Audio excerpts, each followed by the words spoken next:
What's up, heretics? It's the Religion of Speed podcast, the show for car nerds by car nerds. I'm Matt Overstreet. I am Chris Huffman. I'm Aaron Benjamin. And not joining us on the couch today is Hamza. He is unfortunately out on a work trip. We're saving your spot for you, man. Yeah. He's in California, though. He's got to enjoy some good weather. Yeah, it's a little cold here, but he got nice weather. But we're not going to start this podcast with another weather talk because this is... We did that, didn't we? We already did this before. I will bring attention to the TV behind us right here, so now you can actually see what we are talking about if you're watching the video version of this podcast. But don't worry if you're listening to the audio version. We will still describe things, as well as we were before, which I don't know if that was really all that good. Not very well, no. Oh, man. So we got a lot of news to cover because we didn't cover the news last podcast because we did our Fast and Furious special, which you can see in the background there as well on the video. So let's just get right into it. And I want to start with some bad news for all the video game fans out there. EA cancels all future Project Cars and Dirt titles. Yeah, this is sad. Dirt was a really fun game to play. I love Dirt Rally. Dirt Rally and Dirt Rally 2.0 are two of the hardest sim driving games ever because it's real rally racing. Yeah. So, you make one mistake, you're done. And I don't know, they tried coming out with a Dirt 3.0 or just regular Dirt game. It was like an arcadey game and it didn't come out very good. Yeah, that was the one where it had like the drift physics were kind of locked into their own mechanic in the game. Where if you get too close to a pylon or something, you just automatically start drifting around it, and it does the counter steer for you. Yeah, they tried to make it like an arcade game. And yeah. Oh, I don't like that very much. See, I played a little bit of Dirt like early on, but it never caught on for me. So I think if you're playing that game with a controller, it's not the best. And I think that's the problem is they made, Project Cars and Dirt were kind of sim racing stuff, so a little bit of a niche market. So they instead want to, yep, I did that backwards. Instead, they want to focus on their other games, Need for Speed. This is the best picture to cover what the modern Need for Speed is like.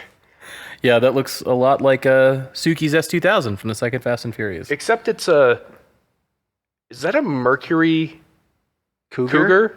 It's either that or a 2GB Eclipse. It might be. I think it's that's a an Eclipse. Cougar. But I said their that's an body lines Eclipse. were so similar. It's an really hard to Eclipse. tell when you put that much kit on it. I'm saying it's an Eclipse just because I can't imagine them putting a Mercury Cougar in this game because this is the brand new one. This just came out like a few months ago or a month ago. That would be funny because Gen Zers wouldn't even know what a Mercury Cougar is. Right? Like, what's Mercury? Yeah. Is this a car brand? Yeah. No, they just know it's in retrograde. That's all they know. But yeah, this is what they're going for now. They want to see. I actually made notes this time. Project Cars 1 and 2 has been also delisted along with the Dirt series, so you can't even buy the games anymore. Oh, wow. So you have to go to an actual GameStop and find a used disc. Yeah, if you could find that, but if you want to buy it digitally, it just doesn't exist. I checked Steam this morning because I don't have Project Cars 2. I only have 1. But luckily, I have both Dirt games. But yeah, here we go. Shutting down Project Cars to focus more on open world, specifically licensed IP games and franchises that are more socially led with long-term live services. Oh, that sounds like a really trendy collection of buzzwords. Right? This is like Ready Player One stuff. They want you to have your own car and their own universe and Yeah. spend actual money on things in game. And that's what it is. So they're you going to can have have car NFTs. your second life. Yeah. Yeah, exactly. Yeah. So that's what they're going for, and it's going to fail. But I will say, like I said, I understand Dirt, Project Cars had a small, but very dedicated fan base, and it's sad to see those go. Yeah, and Need for Speed it's kind of the watered down racing game. Yeah. Like, they did some decent sim games over the years. Shift was great. Shift was good. I like that one. Shift 2, I was a big fan of that one. And, it was fun to do Hot Pursuit and have the police chase you and stuff, but it was not realistic at all. Yeah, I mean, it's kind of weird because I have this very big nostalgia thing for Need for Speed Underground, Underground 2, Carbon, and Unbound is clearly like the spiritual successor to those games. But I don't know, maybe I need to play it, but it just like that's not where I'm at with my personal car game stuff anymore. I've moved on to sim stuff. I can't imagine that the physics engines are going to be like true to if you're a sim racer, this is not the. I don't think it's going to be the game for you. That's Yeah. my opinion. This is great in terms of like maybe getting a much younger crowd familiar with some older, cooler chassis. Yeah. You know, you might see some young kids in high school that like now know what. Then I don't know if you want to know what an Eclipse is based on this, but Right. I mean, you might get some knowledge into the younger generation. So I mean, putting anime women on cars is like huge now with That's these the thing young to kids. do now. yeah, Yeah. waifu status or whatever. Yeah, isn't that Yeah. what it is, right? Yeah, I even saw one guy. Itasha. Somebody Oh, okay. put waifu as their vanity plate. I saw it on Arapaho. I was like, wow, somebody's just shameless with it. But Yeah, no, okay, like cool. like young kids now are just plastering cars and anime titties. Yeah. And that's just like the thing you do now. Dude, I saw a Jeep Compass plastered with anime titties. I'm not even joking. We have at the shop, we have a Mercedes GLA, a newer one, that comes in plastered with anime titties. It's dark Wow. blue. Clearly, Oh, I you know the exactly one. who that is. Yeah, you know who that is. Yeah, exactly. What am I talking about? You know that guy. But yeah, it's like that's what the kids are doing these days, and like I don't know. This is gonna be weird to say. I kind of get it because car culture is all about this like rebellion shit. Yeah. And kind of being outside of like it's almost in Japan you get like the Bosozoko, you know, where they're being loud, they're being obnoxious, they're being shitty on purpose. Right. If you're not pissing off old people, then you're not doing it right. Right. Yeah. So I think that's the point. Is so old people see like anime titties on a car, like, oh, this is terrible, Yeah. and the kid's like, haha, you're old. Yeah. This generation has no morals. Ha ha ha. Yeah. Yeah, exactly. I think that's where it's coming from, and I think that's where we get Need for Speed Unbound. You know. I wonder how many. I did see some clips from this game though of like cars like flipping and like these stars on the wheels they got going on here. That's like in game. It has like animation and shit. Oh, that's like that. a metric? That's like a gameplay mechanic? The stars? Yeah, well, like there's like animations and stuff. You do like special moves. like barrel rolls and shit. Like, Yeah. oh my god. Yeah. So I don't know. I don't know. Who knows? Maybe it's fun as hell. I need to try it still. I'm sure it's fun, and I'm sure the visuals are incredible. And I think the biggest thing it's going to do for the car community is what you were saying, is going to introduce younger kids to older cars and get them into the hobby before, you know, they could necessarily have an opportunity to do that on their own. I like that about Need for Speed, because it's like you were saying, Underground, you know, kind of got you into JDMs, Right. because you grew up in Detroit and there were no Japanese sports cars up Yeah. there. Like putting body kit. I'd spend so much time in those games putting body kits on, tweaking the color of my underglow just right. You know. Like, Yeah. See, that for me, like I feel like Forza struck a good balance That's what I when was that gonna came say. out, is because I had every Gran Turismo from 1 on, like, and all you could do in Gran Turismo 1 was like a racing modification. It was very blanket. You chose 2 colors, and now it's a race car. Boom. But then Forza, and I think in Gran Turismo 2 you got options to do wheels, which was like a Yeah. new upgrade. But then Forza comes around, and you get engine swaps, and Yep. you get you could do like a Duluck bumper. You know, you could Yeah, they start had to really real do- brands. Right. Yeah. Yeah. Yeah, C West, Ings Well, plus and you, one. and you could do like all-wheel drive conversions, and like you could do all sorts of crazy builds in Forza. Yeah. And if you got into the tuning section of it, I mean, you could adjust everything infinitely. I wish there were 100 different settings on my rear sway bar. Right. I've never seen one like that, but yeah, that was really cool. They made it to where you could really customize the way the cars drove. Yeah. I feel like up to about Forza 3, it was harder to drive in Forza than in real life. Like the physics were just physics slightly were off? less forgiving. Like they made it so simmy. You had to be like so perfect that it's like, oh well, yeah, you just slid off the track. Yeah. When you could get in real life, you could get in that same car and it would be easier. And I feel like once they got to Forza 4, it was perfect. Yeah. Like that balance was great. I built so many great cars in Forza 4. Yeah, and then I think 6 is the last one I played seriously, and I think I just abandoned Gran Turismo at that point. And then, you know, you have a sim rig. I've always wanted a sim rig. I've only played games on controllers. Yeah. So I don't know. There's probably another level there that you understand that I'm you know. So I haven't played a Forza game on my sim rig because I don't have an Xbox. I'm hoping 7, the next one. I think it's 7. I hope they do that on PC as well, like they did with Horizon. because I would like to try that out in the sim rig. And I haven't tried the new Gran Turismo. I do have a PS4 now. Okay. So I'm going to give that a shot here soon. But for me, for sim racing on the computer, it's Assetto Corsa, it's Project Cars, it's even like BeamNG has become really fucking good. There's different titles. Dirt, of course, like I said, Dirt Rally. That's a really good one for me. But in my opinion, if you're going arcade, I think Need for Speed, the problem they're running into is Forza Horizon got so good. Because you got all those customizations like we were talking about. And the open world aspect. So Yeah. they're kind of riding the curtails of that game now. They're trying to play catch up. Yeah, Yeah. exactly. Yeah. It's kind of like what happened with Halo and Call of Duty. Yeah. Like Halo was the gold standard for first-person shooters, and then Call of Duty became that. And then Halo had to try to catch up. Which, I mean, it's good to have competition. Yeah. But I don't know. I should try this new Need for Speed game, and maybe I will enjoy the shit out of it. So I'll have a report back. But I am just sad that there's not enough room in the world for both the sim racing side of EA racing games and the arcade side. Yeah, that's sad. Yeah, Which, it is. This just goes back to also EA acquiring studios and shoving them in the dirt, which this is not a video game podcast, but I've been a gamer my whole life, and EA does this all the time because, like, on my notes here, like, it was originally Slightly Mad Studios that made Project Cars 1 and Dirt. They got acquired by Codemasters, who does the Formula 1 series. Okay. The Formula 1 games will continue. And then Codemasters got bought up by EA, who shut down Codemasters and took all their talent, basically. And used it for their arcadey Need for Speed games. Yeah. Yeah. And this isn't a video game podcast, but it's important. It's an important aspect of the culture. Right? Yeah. When you're a kid, you can't just jump in your car and go to the track. This is as close as you can get. I would argue sim racing is becoming a bigger and bigger part of car culture now because cars are expensive. I mean, we have 3 project cars, well, 2, I guess the FJ is not our project car, but we got 2 project cars sitting here that they take time, they take money, they take space, they take tools. Yep.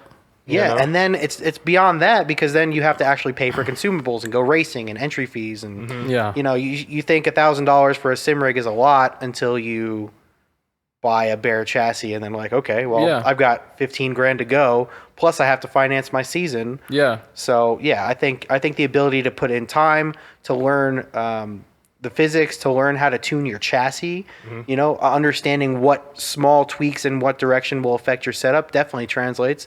And it's a huge part for people that want to go racing. you Yeah. know? Yeah. I mean, $1,000 is 2 sets of tires if you bargain shop. Oh yeah, that's some cheap And, tires. and that's one day at a our 225 yeah, The common 45 size. 17s, yeah, the common size. And if you buy Westlake's, $1,000 will get you a couple sets. Oh, Westlake, you can get like a fucking pallet of those things. Not in Hamza's size. Right? Yeah. GTI wheels.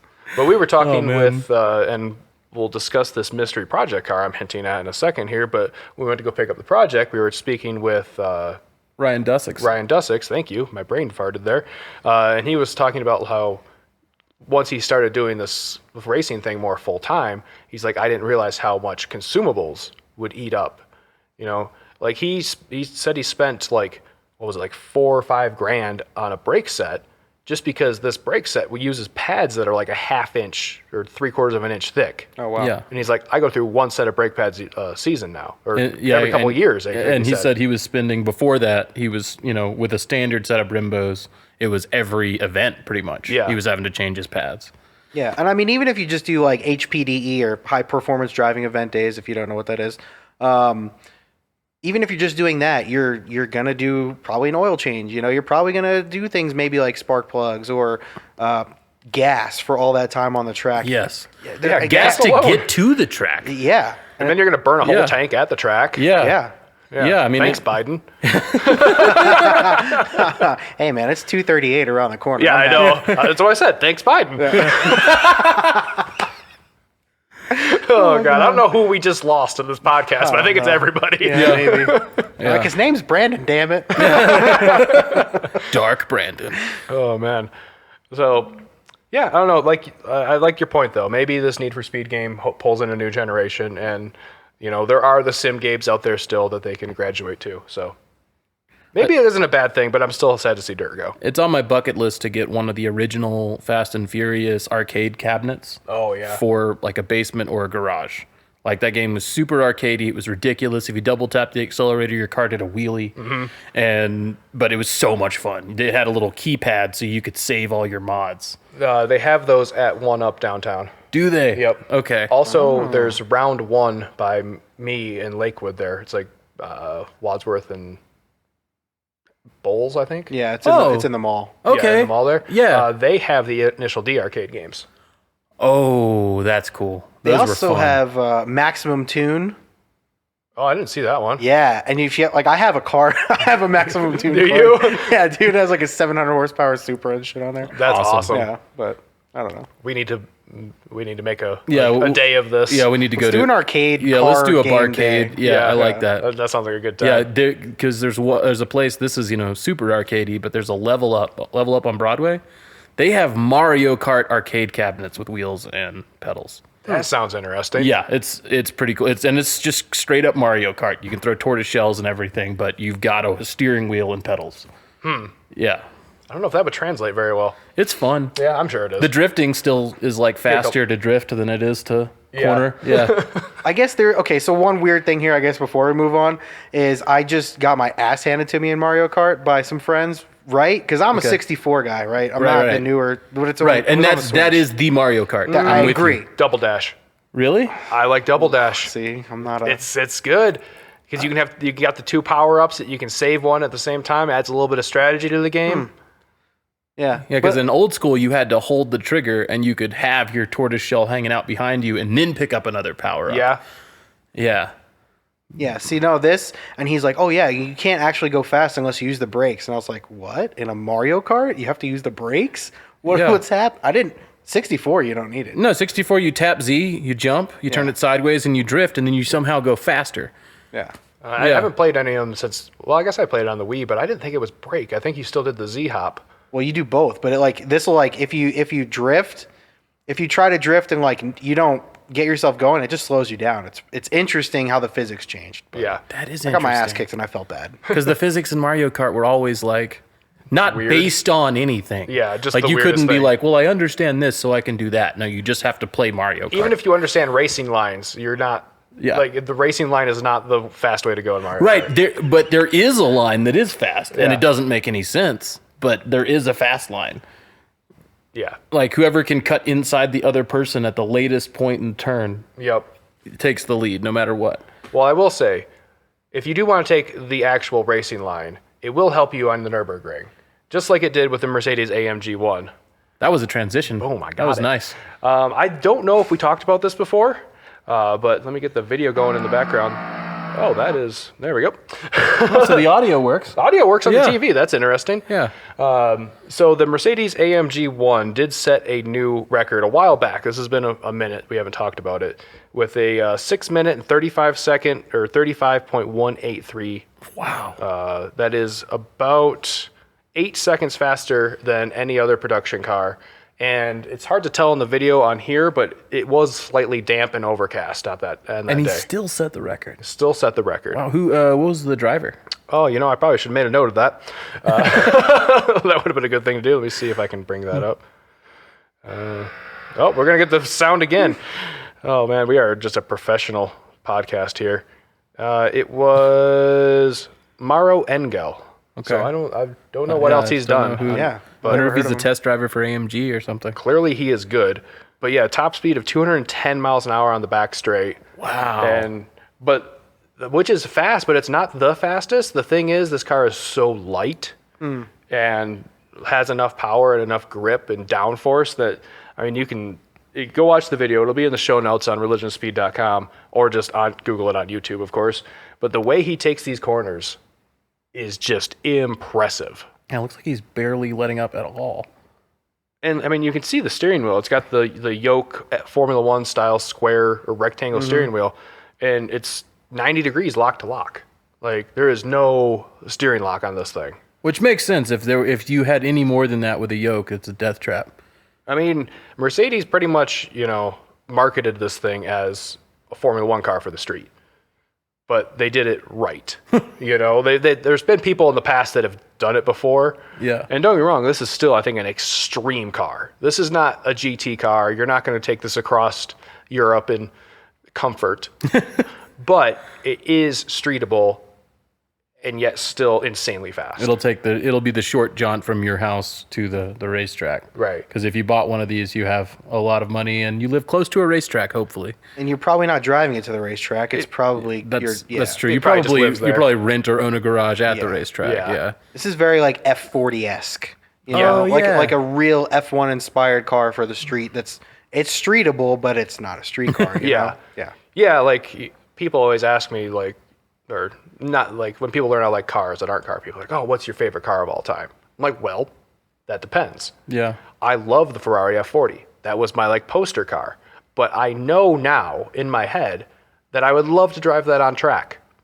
And that's it. I don't want to drive that on the street. I would be constantly worried about like damaging it, damaging my spine. Like, if you want to talk like, what's your favorite or your dream road car?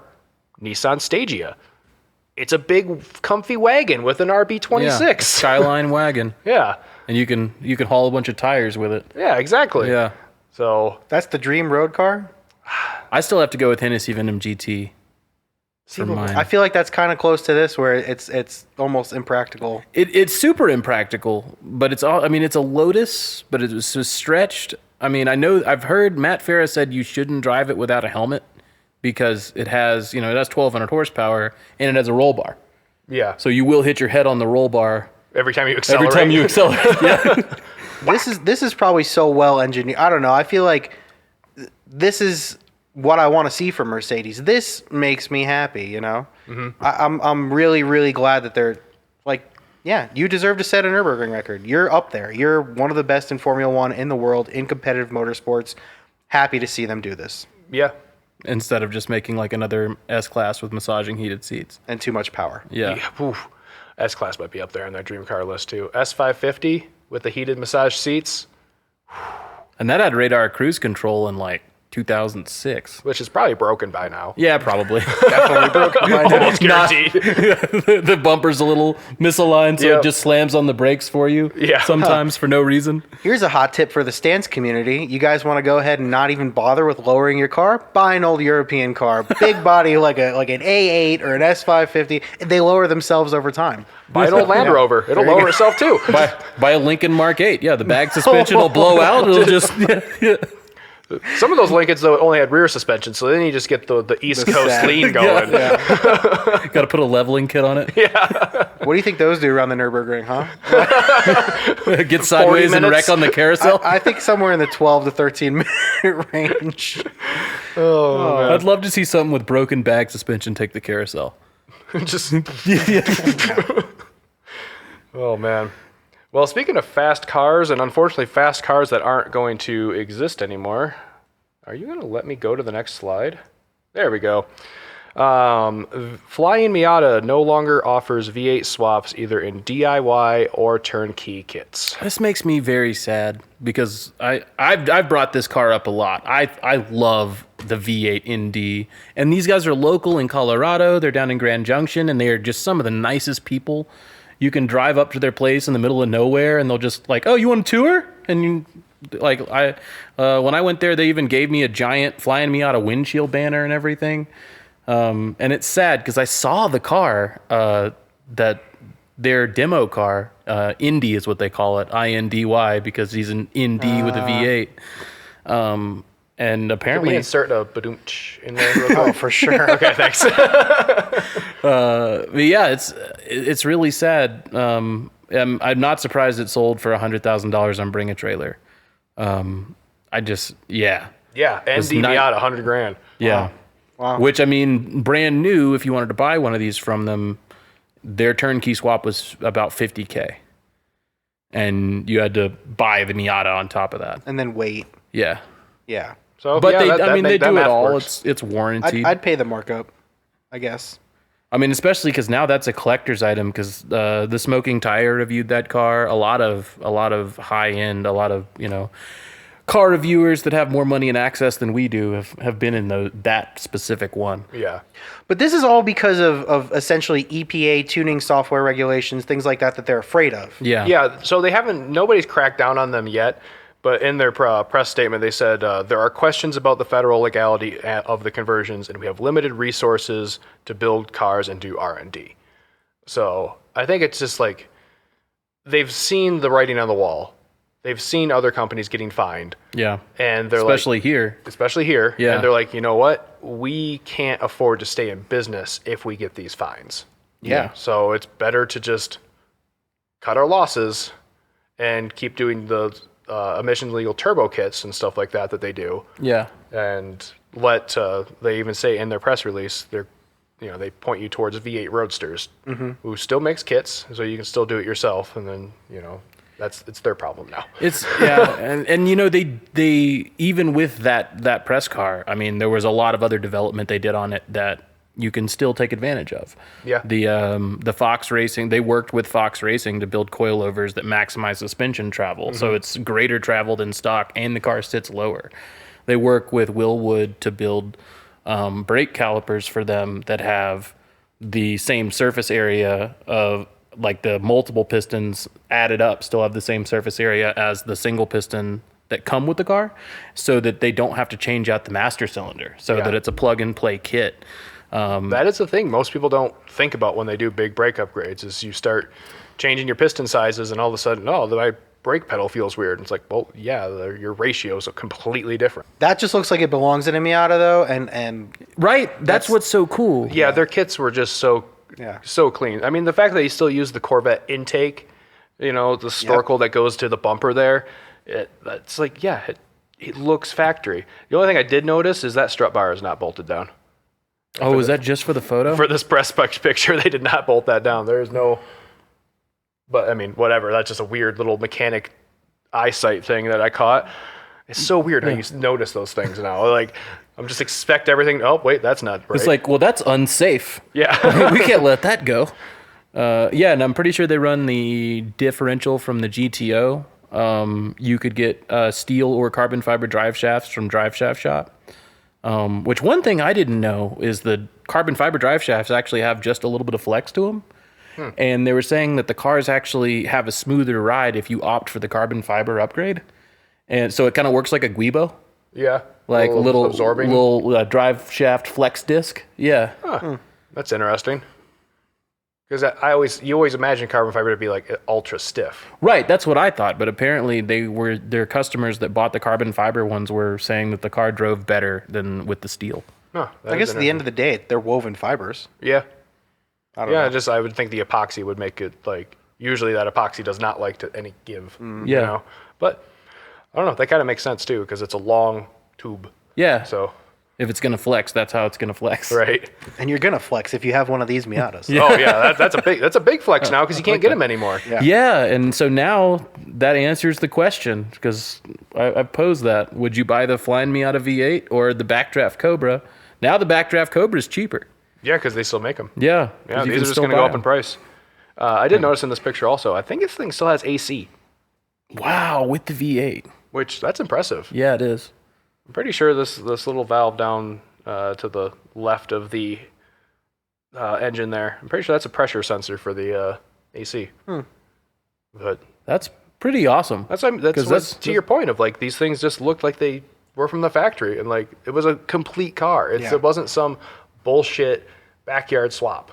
You know, and that's what's going to really be missed. Like, people are still make V8 Miatas. Yeah. But they're not going to be this quality. Yeah. Imagine how much the used kits are going to go for now. Like, yeah, something with the Flying Miata branding on it. Mm-hmm. Yeah. Well, it was funny when I pulled up to their shop in my BRZ. They were like, "What is this guy doing here?" Yeah, they're like, and I'm like, "Oh, I have an NA Miata at home." They're like, "Oh, cool, come on in." They're like, "Get out of here! You're our rival." Yeah. Well, that is some sad news, but in some good news for our future of motorsports, the group Back Roads of Appalachia has received a big grant from the Appalachia Regional Commission and the Commonwealth of Kentucky, totaling $1.4 million to promote motorsports events in Appalachia. That is pretty awesome. because there are some wonderful back roads through the Smokies, and you're not at 14,000 feet, so you actually can make power Right. at those altitudes. Yeah, I mean, the most famous one that people will recognize is the Tail of the Dragon. Yeah, Deals Gap, which Deals is Gap. it's funny because that's the most famous one, and it's not in Kentucky. Yeah. It's in Tennessee and North Carolina. Well, maybe the grant didn't apply to that one, but yeah, they're going to be hosting. Well, you read in the event they're going to be hosting like hill climb events. Yeah. And all sorts of stuff. There's a couple rally events for the American Rally Association. They hold a couple rallies out there. I am so Now? glad that they did that, because when I was in college, I actually called Rally America and WRC actually. Yeah. And I submitted several dirt roads that were in Chattanooga and Knoxville, Tennessee for stages. And Rally America was going through a rebrand at the time, so they weren't interested. And WRC was like, didn't even have an event in America at the time. So Your email went to a spam filter. it did. But I actually did speak to somebody at Rally America. They were like, thank you so much for reaching out, but we're not going to do this. But thank you. This is brilliant. Yeah. We're not going to do it. Yeah, I think a cool part about this article, I only read a little bit of it, but basically, from what I'm to understand, they're going to have the timing equipment and everything available, and the organizers just have to essentially promote the event, pick the spot, get the cars. Yep. This quote I have here from it, this grant allows us to purchase anything and everything needed for an event, from safety to time trial to multimedia equipment, and have it available for organizers. The organizer won't have to lease it or haul it. We'll have it there. They just have to worry about the racers and putting on the event. We hope this makes motorsports events entry fees the cheapest in the country, bringing even more people to the state. Yeah, that's amazing. And Yeah. I mean, this region, you have VIR kind of in the region. I'm not going to say super close, but I think it's We got Bristol really close. yeah, it's true. Yeah. I mean, but there's lots to explore. I think the East Coast, the South has a lot of good tracks, and A lot this of will good just be roads. another avenue for motorsport enthusiasts to go out and enjoy their cars. Like, I have never thought to myself, I want to live in Kentucky or South Carolina. But now I'm like, actually, that might be a nice little hub at this point, if they're putting on a ton of events. Well, and if you work for a fraction of the time here than it would take to retire, you can retire to a sprawling estate in Kentucky. Right, yeah. Like, you got to deal with humidity and mosquitoes and casual racism, but there's lots of good roads to drive on. It's only casual racism. I mean, I think we're fine. Plus, they have the Corvette Museum, right? In, Isn't that Bowling Green? in Bowling The Green, one that Kentucky. had the giant sinkhole that swallowed all the Corvettes Yes. years ago. Including the only the only 1984 Corvette ever made. Oh, really? Yeah, because it was the first year of the C4. There was a year where there wasn't Corvette production. Like, Corvette hasn't been in continuous production. I want to say it was 1984, because the 83 was the last year of the C3.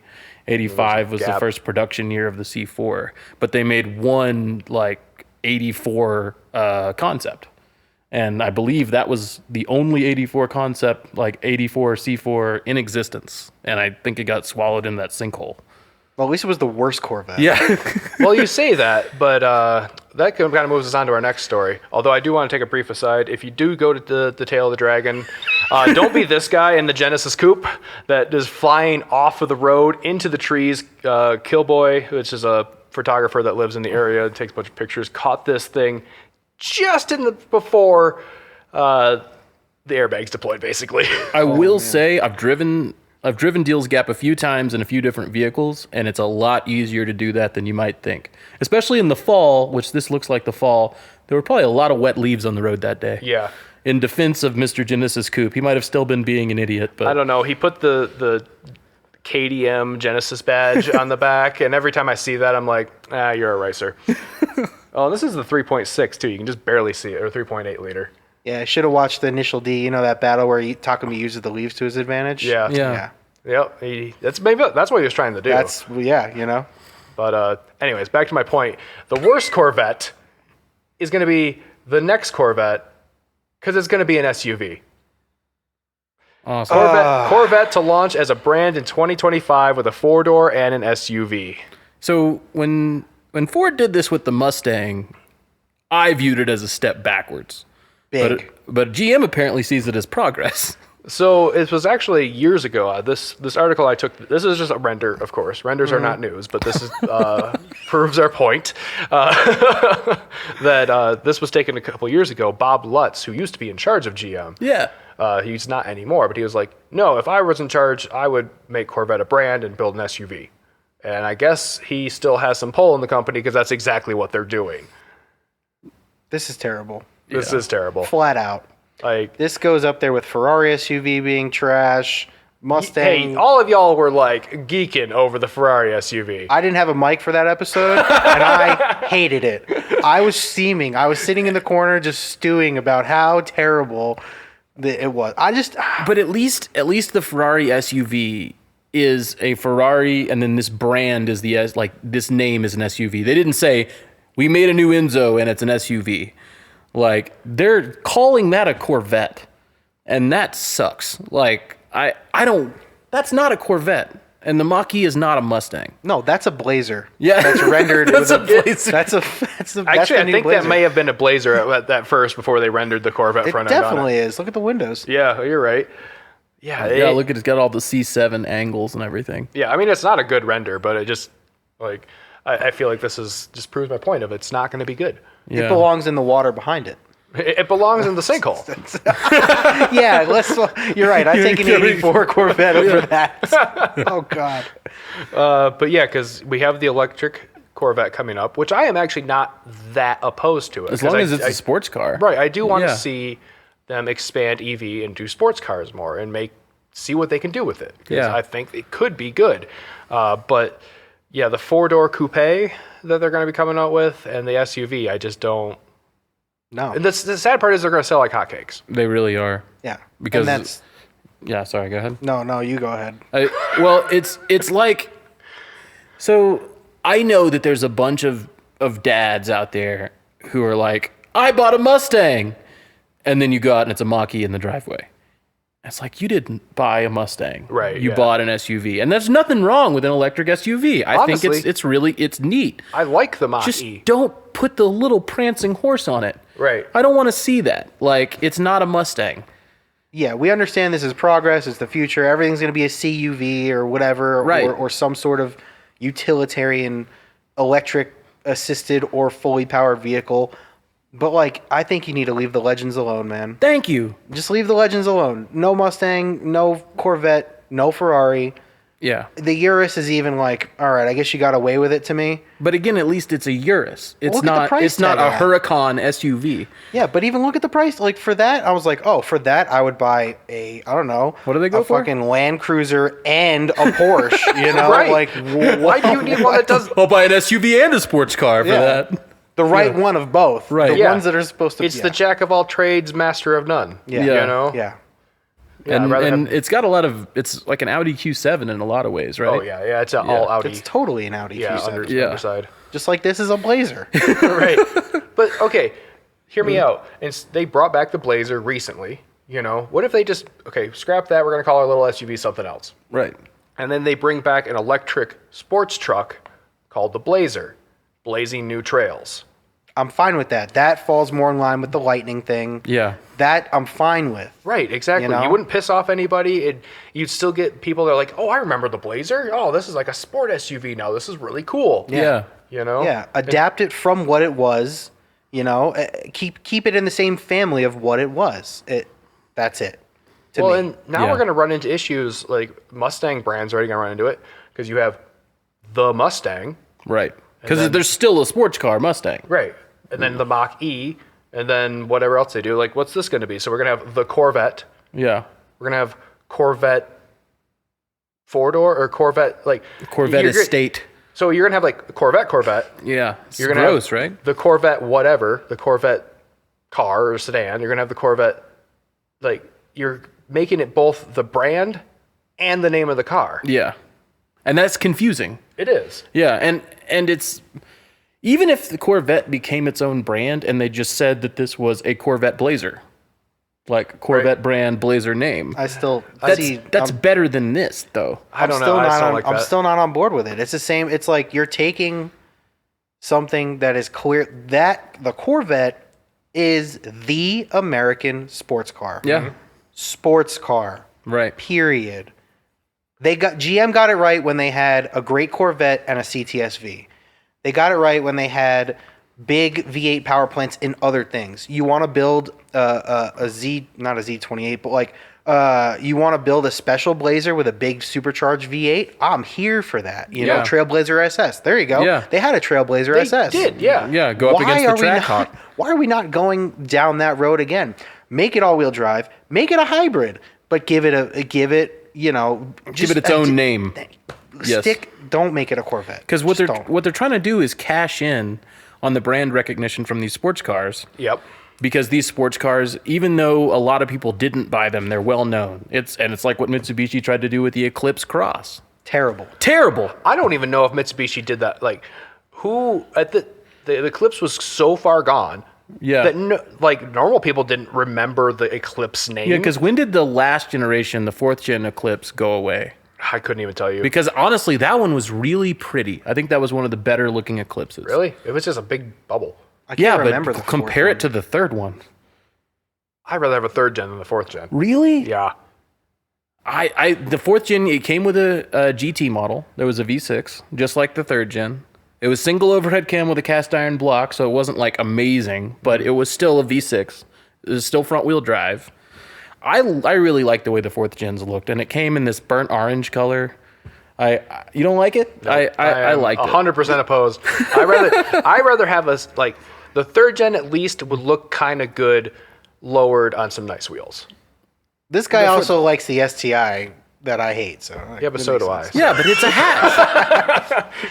we were coming to the shop yesterday, and we got on the road. I was like, damn, look at that STI ahead of us, because it was a hatch.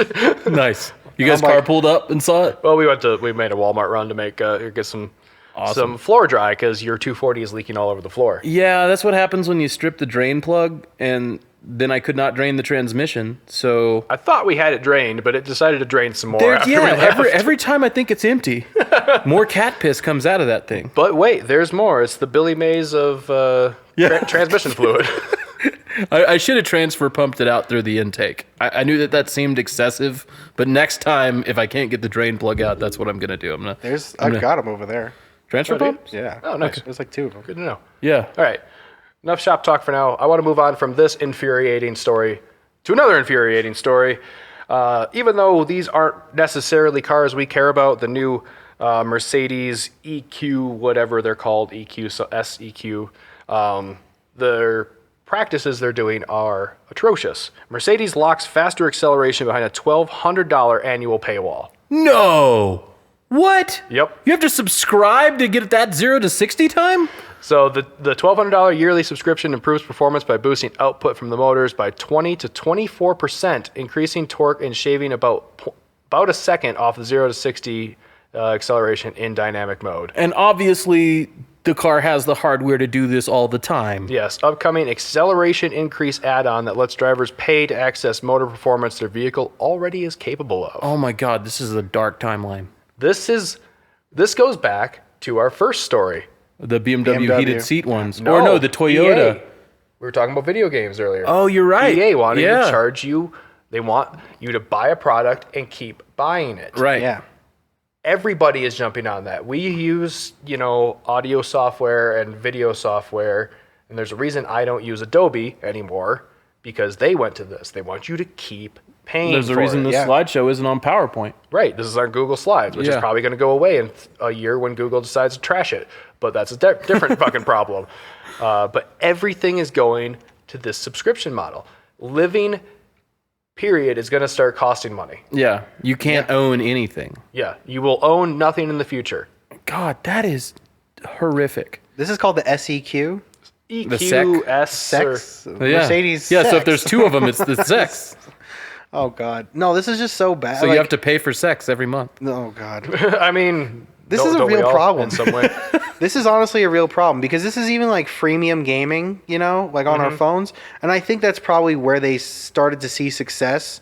All companies started to see success in this model of I'll buy the extra gems for 99 cents. It's like, why not? That would be fine if this car was free. Yes. That's true. Yeah, and then even if the free version only goes 10 miles a day and can't exceed 45 miles an hour, and you have to pay to go freeway speeds. Right. Yeah, that might happen if the Tata Nano ever makes it over here. This is a slippery slope. Yeah, I can see this. Okay, I can see this almost working because there's going to be a point in the future where people don't own cars. I truly, at least in general, I think most people are going to rent cars. Yeah. You're going to be like, oh, I need a car today. Right. You know, get on your app and it's self-driving. It'll show up at your house at a certain time and you can get in and go. And I think at that point, you know, you can select your options. Like, okay, I want this. I want it to be faster this time around. You know, like it sounds weird and I don't like it, but I can see that working. But when you pay, I don't know what these things cost. I don't know if it says in the article. I bet you they're close to $100,000. You think? Let's just I was call gonna it say 85. these look like entry level Mercedes, so I was thinking like $110,000. Okay, even let's say 60, 70 grand. Doesn't matter. The fact that you're paying that much money for a fucking car, right, and then have to spend $1,200 a year, an extra $100 a month. Right. Yeah, so you're paying the car payment every month. You're paying the insurance every month. You pay to register it every year. Yeah. And then you, on top of that, you pay to use performance that the vehicle's capable of putting out. Like, who's buying this? That's the thing, is I think somebody will. Because like you're saying, unfortunately, this marketing model is here. Lots of people will. And lots of people, the truth is, don't care. They won't ever want the extra 20%.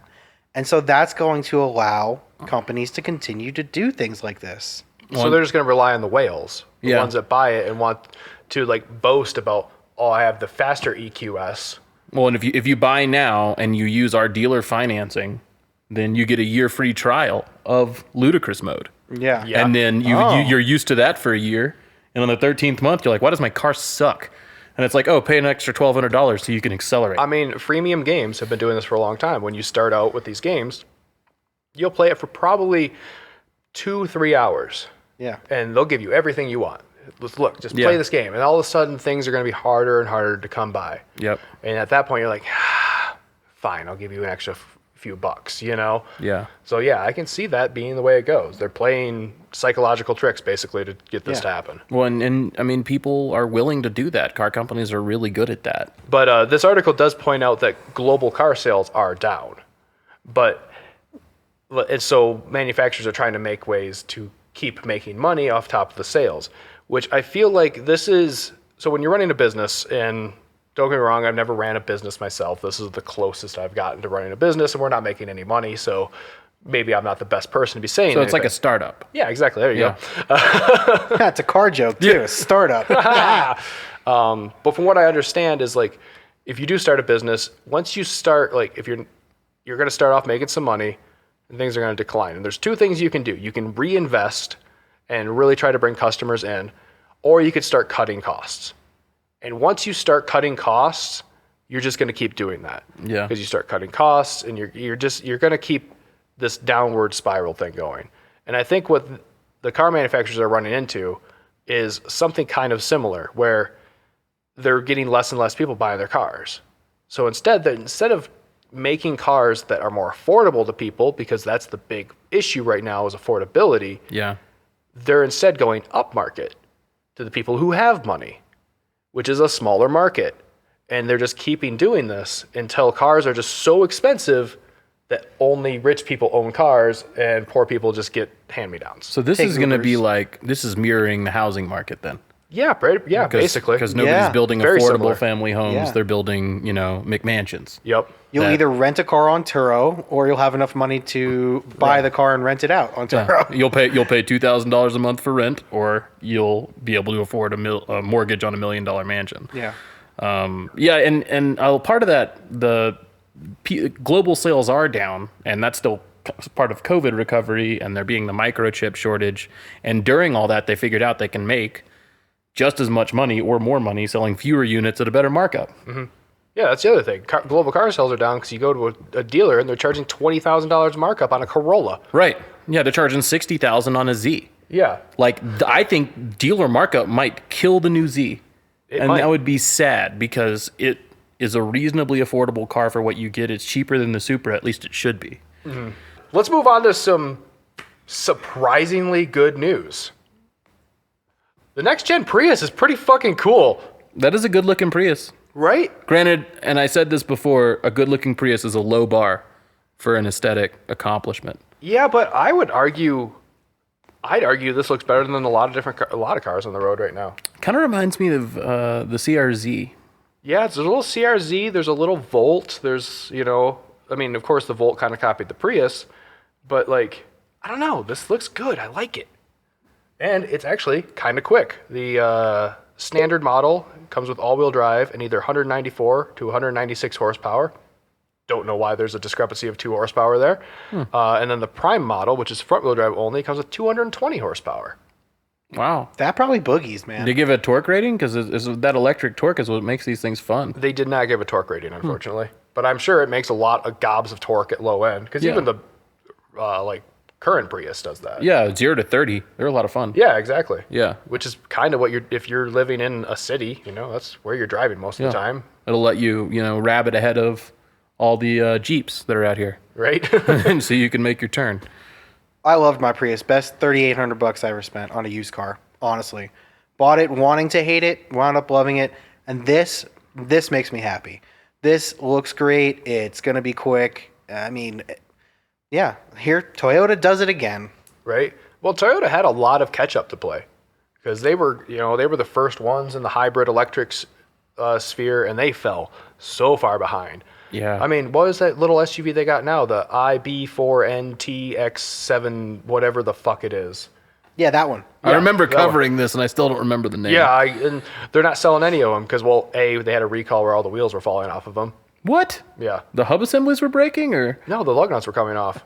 That's But hilarious. also, they couldn't keep the lug nuts on them for some strange reason. So Toyota dormanted up. Yeah, well, they dormanted up pretty good.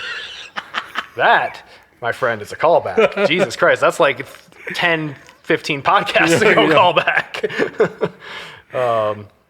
The only thing I am kind of concerned about with this new Prius model is you have, your standard and your prime with different horsepower levels. You have plug-in hybrid. You got your parallel hybrid, which is not plug-in. There's just a lot of different confusing options. I don't think they should do. Yeah, They keep need it 2 simple. models. Yeah.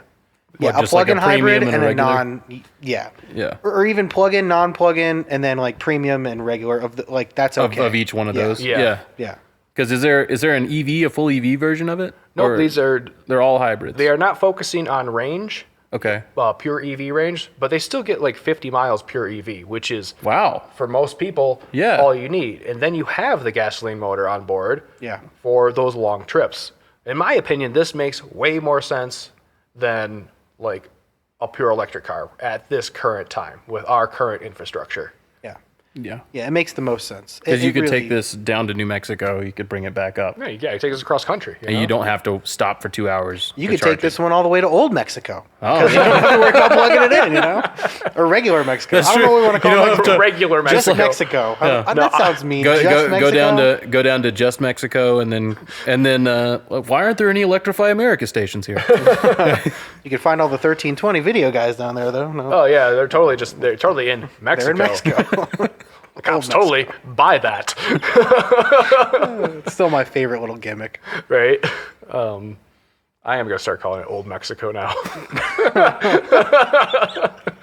It just only makes sense. Oh man, do you think they did this yellow so that they could do the? Is it a render or is it an actual? I think it's an actual picture. Okay, I was like, it's It's kind kind of like new photoshopped. taxi.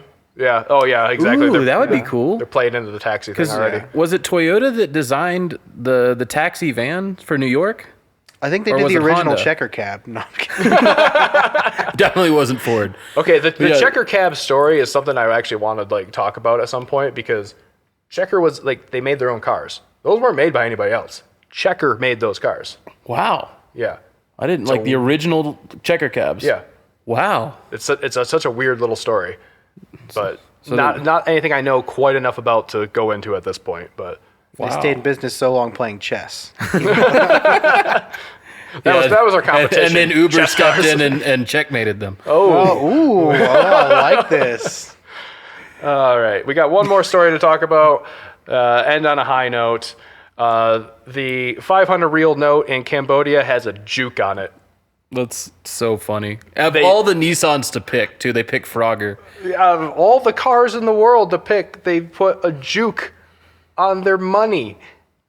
What's across from it that you can't really make out? I cannot tell. But yeah, there's some other cars on there. There's a lorry, if you will, because we're in Cambodia. I don't think they say semi-truck. And you said that, so this is the 500 denomination that's worth about 12 cents. Yeah, the current exchange rate is about 12 cents. And you can find these on eBay if you want to. They go for about $2 because, of course, Right. that's foreign currency coming over here. Yeah. No, I don't know if you can get Cambodia currency at any like exchange bank around here. Probably not. Probably could in California though, or New York. Yeah. Maybe. But yeah, like you said, why a Juke? Yeah. Of all even just Nissans.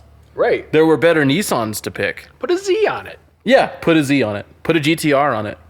Any GTR. I think it had to be practical. I think they were going for practicality here. Well, I have to say Juke is greater than Rogue. Agree. I would see the Juke over the Rogue every time. Every time I drive a Juke, even the CVT ones, I'm like, this was such a missed opportunity. Yeah. Because it makes 195 horsepower. Yeah. It's a little crossover. I'm like, this is actually fun. And for whatever reason, all the other manufacturers went, we'll give them 96 horsepower. Why? Toyota, I know you can make the HRV, or no, sorry, that's CR, no. the CHR. But nobody else had him turbocharged, right? Because the No, Juke was a factory boost. Yeah, that's what I'm Yeah. saying. Like the CHR was sportier and better looking than the Juke, but made 96 horsepower. I have to say, I did drive a Juke with a 6-speed, and it feels like a GTI with ground clearance. Yeah. Like the front wheel drive I version. remember when the Nismo R.o.S version came out, 220 horsepower. There were reviewers going like, this is actually pretty good. Like it's got these really good Recaro seats in it. Yeah, those seats are like really popular. Like if you can find the seats out of the Juke, a lot of people put them in other things. The engine was good. They're just like, why did you put it in a Juke? Yeah. Well, they did that. I mean, they did the one-off GTR. The Juke R. That was gangster. I think they made That like was 10 cool. of those. Did you see the video of it in really? Dubai just slaughtering a bunch of supercars in a street race? No, I need to watch that. They purposefully designed this one course where it was like a lot of low speed corners, so the Juke had the turning radius to like take whatever line it wanted and then take off. Yeah. But yeah, VR38 Juke. Real quick before we move on from the Cambodia 500 real note thing, I did want to point out two things. One, this banknote has the king of Cambodia and the five-headed mythical Naga snake and the royal arms of Cambodia, probably on the other side of some of it. Okay. So all these very, very important things, right? Yeah, they've got and a Juke. a deity, a king, a symbol, and a Juke. But this is not the first time they have put a sports car on their 500 real note.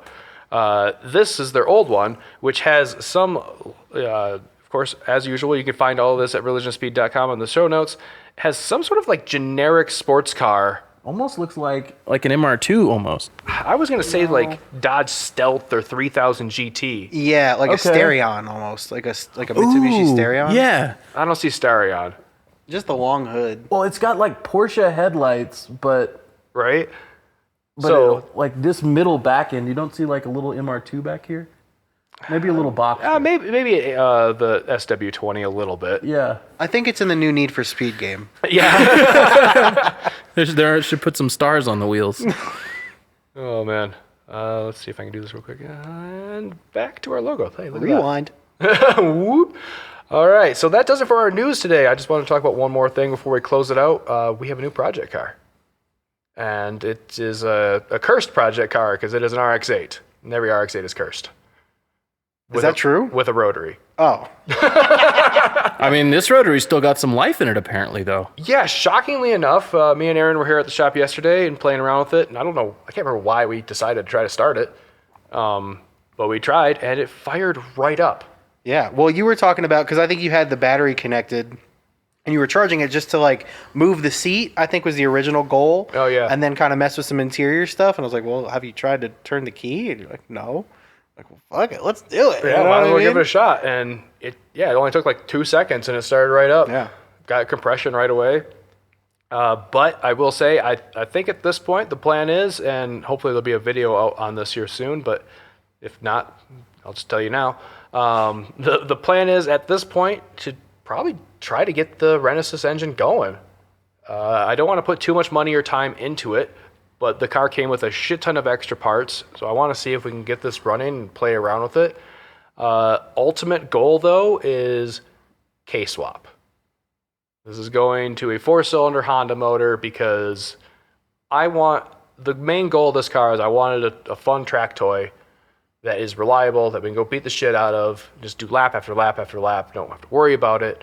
And a Renesis just isn't that. No. Although I will say, usually beating the shit out of a rotary is better for it than not. Right. But I don't want to mess with it. I don't want to mess with blowing it up, rebuilding it, all that good stuff. I know putting a K24 in there, that thing will run till I die. Yeah. You know. And the chassis is phenomenal. Yeah, and it's a great chassis. Yeah. And I do think this is an underrated chassis. It is.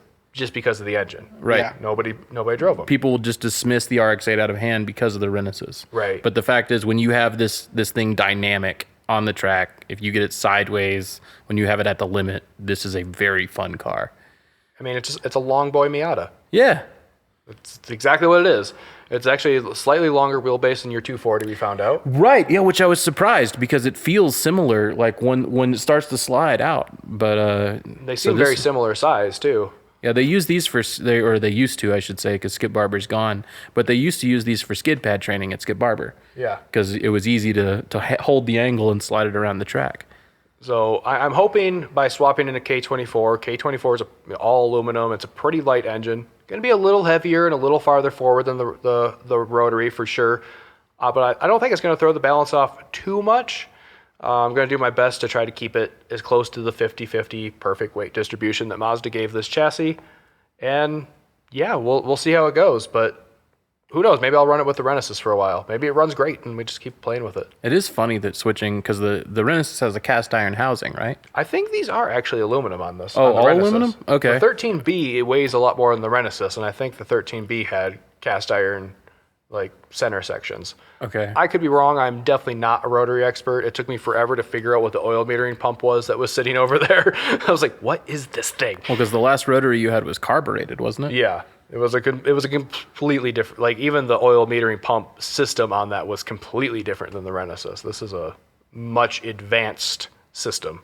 It was pretty funny because when Matt started it, I'm standing up front and you could just see like plumes of like, it wasn't hot enough to be smoke, but it was just like oil shooting out. And we're like, oh, that's where the oil metering pump probably goes. Yeah. So it's like, I'm not going to run this for too long. There's no coolant in it, and clearly it's puking out oil, but... It really didn't even smoke, though. No, not really. It was like what you would expect from a car that's sat, not anything broken. And it went away almost immediately. Yeah, based on the video, it sounded better than my Miata after I started it up. So. Oh, don't tell me that. That's my new project car. No, it's good now. It just sat for a while. I had to drain and fill the oil twice and run a BG 3-pack through it and do the plugs and wires and beat the shit out of it a little bit. And now it's... This is quickly going to become a very K-Series heavy garage. Right? And we're not affiliated with K-Series parts. Not anymore. Yeah. But yeah, I'm excited for this project. I've always liked the RX-8, and I'm excited to have a rear-wheel drive car in my life too. I'm happy too. We can't wait can to be skids. hooligans again. Yes. Yes, because I love destroying tires. There's nothing in the world that makes me happier than destroying tires. Yeah, I'm super happy. This chassis is great. It's pretty. I've always liked the RX-8, so I'm really... As soon as you put in the group chat, like, hey, I got a car or whatever, something's coming up, I was like, I know, it's an RX-8 with a You called it immediately. You did. Because he was trying to make it a surprise. The only reason I knew was I helped him pick it up. Yeah. And yeah, I was blown away by that. Like, mean- you're like, is it a blown RX-8? I'm like, shit. I mean, I have been talking about this exact project for a while, but I wasn't expecting you to just be like, no, he found one. Yeah, but we all talk about a lot of projects. Exactly. I talked about a lot of stuff. I figured it would just be buried in the sea of other potential projects. It's the only one that you've ever really sounded really, really excited about. Well, here it is, and hopefully this is not going to be another one of these projects that just sits and never gets done. I'm going to work my ass off to try to get this going by next summer. So fingers crossed, but you know how project cars go, over budget, over time, every single time. But yeah, check out the Religion of Speed YouTube channel. There's going to be lots of updates on this. And of course, I'll be keeping you informed about how it's going with it on here as well. But first things first, we got to get the transmission put back in your 240. Yep, so that we have only one derelict vehicle in the garage at a time. Yep, you can't have two Right. down project cars at the same time. Hamza does not like that. And that's fair. That's a That great is a rule. reasonable demand. Yeah, I think that's just a good rule, period, even Yeah. like regardless of why. Like, because we don't want to have the junkyard here. Yeah, you well, know? I'm going to be honest. At one point, I was pretty stressed out because I had the 240, the Miata, and my BRZ taken apart all at the same time. And luckily, it was 3 different garages. Oh, nice. So you spread it out. Yeah, but still, I was just like, okay, this is starting to stress me out a little bit. But now the Miata's back together, the BRZ's back together, and soon we'll get the 240 back together. And you'll have the rear-wheel drive trifecta. Yes. Yeah. Well, you'll hopefully lose one of those. Well, you will lose well, one I of mean, those. lose if it's you, it's still in the family. true, It's yeah. still Yeah. at the church. Yeah, I'm the honestly probably religion. going to drive it next week so I can do the front brakes on the BRZ. I would love to come now that it's running to check it out. Yeah, you want to drive it? Yeah. Yeah. Just make sure you get it on video so we can post it to our YouTube channel. Yeah. Yeah. At Religion of Speed. Or no, just at Religion of Speed on YouTube. And of It's course, youtube.com/@religionofspeed, right? Yes. Okay. Yeah, exactly. Not confusing. No, not confusing at all. Yeah. And then, of course, if you want to follow, I'm going to just start posting some updates on Instagram and our Facebook page. That's at religionofspeed.co. And you can see our reels on YouTube and on TikTok. We finally joined TikTok, guys. We do have a TikTok now, so you can see all our stupid 60-second shenanigans on there. That is at Religion of Speed. And, of course, like I said before, you want to follow any of the articles we talked about today. religionofspeed.com is your place to do that. And that just leaves one thing, Chris. We'd like to thank the band Wheels for the use of our theme song, Colors. You can hear that on the album Traveler Part 1, and you can find them at Wheels the Band at bandcamp.com. All right, thanks for joining us, Heretics, and until next time, peace out.